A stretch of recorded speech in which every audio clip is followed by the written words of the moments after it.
mismo tema, ¿qué representa el tiempo desde el punto de vista de la administración? Ok, bueno, el tiempo es realmente el recurso más escaso que tiene cualquier empresa, institución y la persona, ¿verdad? Eso creo que es muy importante. O sea, no es el dinero el recurso más escaso, porque de hecho hay bancos para ir a pedir un préstamo, pero no hay un banco en que vaya uno a pedir prestado un día más, ¿verdad? O un mes más, ni siquiera una hora más. Digo, cuando uno era estudiante, llegaba la hora del examen, ¿cómo quisiera poder pedir prestado un día extra para seguir estudiando? Porque nunca estudiaba uno como debe ser, ¿no? Digo, es la forma normal, ¿no? Sí, claro, sí. Hay excepciones. Y entonces es el recurso más escaso. Es más, pues todos nos vamos a morir, querámoslo o no. No sabes cuánto tiempo te queda, ¿verdad? Ya cuando uno tiene edad, como ya tengo yo, pues ya dices tú, oye, ¿cuánto me queda? Entonces, ¿cómo lo voy a usar? Bueno, eso debe empezar de siempre. ¿Cómo voy a usar el tiempo? ¿En qué lo voy a invertir? ¿Verdad? Y eso me lleva a una pregunta. Si es el recurso evidentemente más escaso y por lo tanto más relevante o importante, ¿en qué debemos invertir el tiempo? Bueno, es que no puede uno saber en qué invertir si uno no define cuál es la visión personal que uno tiene en la vida. Esa visión incluye la visión que uno tiene en el trabajo.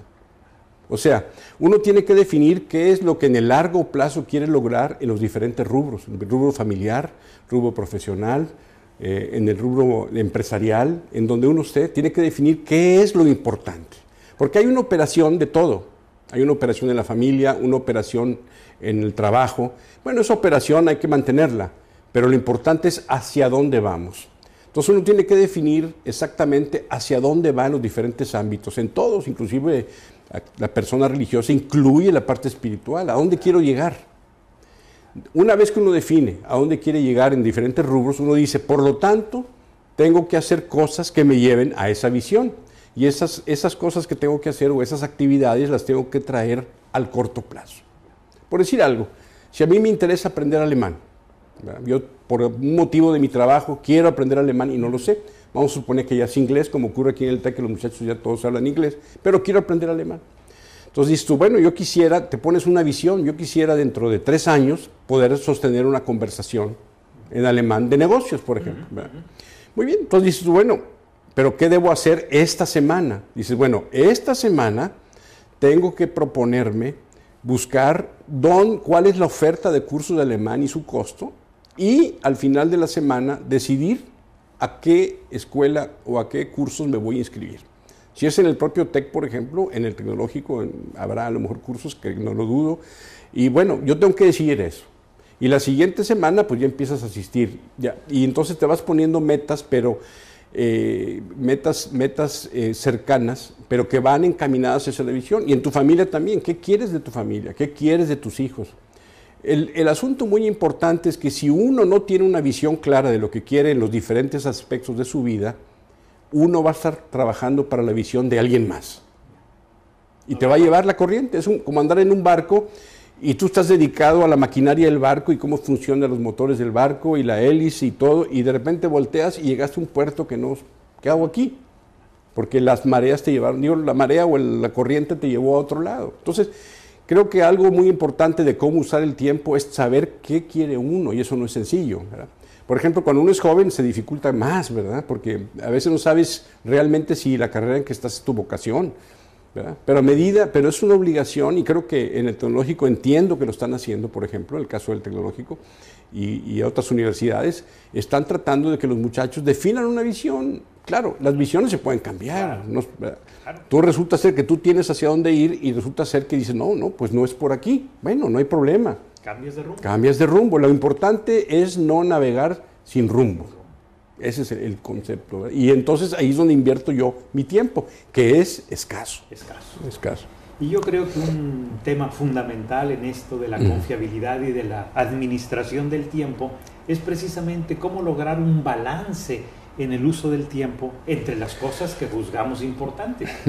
Bueno, esto como bien apuntas es muy importante, ese balance. Bueno, primero tenemos que ver con cuánto tiempo contamos, ¿no?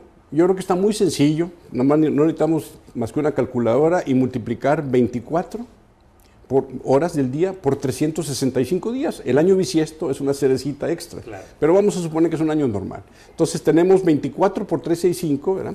Entonces tienes 8,760 horas al año. Eso es todo, ¿eh? No hay más, a menos que te cambies de planeta y los días sean diferentes. No hay más. Muy bien. Vamos a suponer que la persona normal duerme 7 horas por día. Claro. Si duermes menos, tienes una ventaja competitiva. Hay gente que con 4 horas la hace. Bueno, esa es una ventaja competitiva porque es medio genético. Una vez yo intenté, por este pensamiento del tiempo, tratar de dormir menos y tener más horas disponibles y no se puede. O sea, cada quien trae como sus 7, sus 8, sus 9, sus 10 algunos, digo, ni modo. Bueno, pero vamos a suponer un promedio de 7 horas. Desde ese punto de vista, ¿verdad? Tienes 2,555 horas en el año dedicadas a dormir, suponiendo que no tomes siestas. Claro. 2,555 horas. Si restamos las famosas 8,760 menos 2,555 horas, nos quedan 6,205 horas, ahora sí, netas a invertir. Claro. ¿En qué las invertimos? Bueno, el típico ejecutivo mexicano invierte más o menos en unas 50 semanas o 45 semanas, depende, ¿verdad? Más o menos 2,200 horas de trabajo al año, ¿verdad? Entonces, si tú dices, bueno, ¿qué otras áreas hay? Está la familia. ¿Cuántas horas? Bueno, tienes que invertir un poquito más, porque si no, pues ahí estás el desbalance, ¿no? Entonces, si hablas de balance, pues tienes que invertirle 2,300 a la familia, ¿verdad? Entonces ya llevas esas dos, ya llevas esas 4,500 ahí horas, ¿verdad? Y luego te recomiendan los expertos que inviertas 600 horas al año en tu desarrollo personal, o profesional más bien, profesional, ¿verdad? Que inviertas unas 300 horas en actividad física, que ejercicio y demás, ¿verdad? Curiosamente, esto es un dato de los expertos, para realmente estar balanceado dicen que debes invertir 365 horas a tus creencias religiosas o espirituales. Curiosamente dicen como que 1 hora promedio por día y del ejercicio dicen menos, ¿verdad? Pero lo que dicen. Luego tienes que invertir pues unas 100 y tantas horas a la parte comunitaria, como lo que hacemos en el consejo, que estamos todos en un voluntariado tratando de fomentar esto, ¿verdad? ¿Verdad? Que tienes que también invertir algo en hobbies personales, que es bueno balance, ¿verdad? En fin, más o menos es una distribución dentro de lo que destaca como lo mayor importante, el trabajo, tu actividad profesional que tengas y la familia como balance importante, más lo que acabo de mencionar de la parte espiritual, de la parte de actividad física, los hobbies, ¿verdad? La comunidad. Claro. Y si hay todas esas áreas o ámbitos en los que hay que priorizar, la pregunta sería, ¿cómo se priorizan las cosas importantes? Bueno, una vez que uno tuvo la dicha de definir cuáles son las cosas importantes, ¿verdad? Porque no todo el mundo lo hace, como decíamos, la gente se deja ir por las corrientes. Bueno, las cosas importantes no se priorizan, se hacen.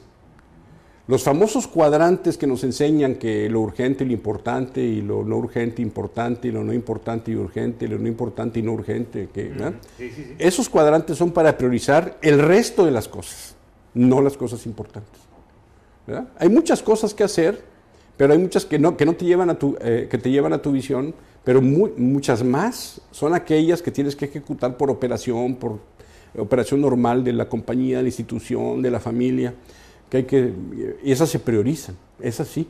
¿Qué es lo que más da valor? ¿Qué es lo que más urge? ¿Qué es todo esto que estamos hablando? Esas sí se priorizan, pero las actividades importantes, las actividades rectas no se priorizan, se hacen. O sea que para una semana, normalmente se aconseja mucho manejarlo por semanas. Para una semana en particular que viene, yo digo, la semana que entra tengo que ejecutar estas 3 o 4 acciones que me llevan a mi visión. No son muchas las cosas, pero te llevan a tu visión. Y el resto que te queda libre, mete todas las demás. Stephen Covey tiene un libro en que habla de Right Things First,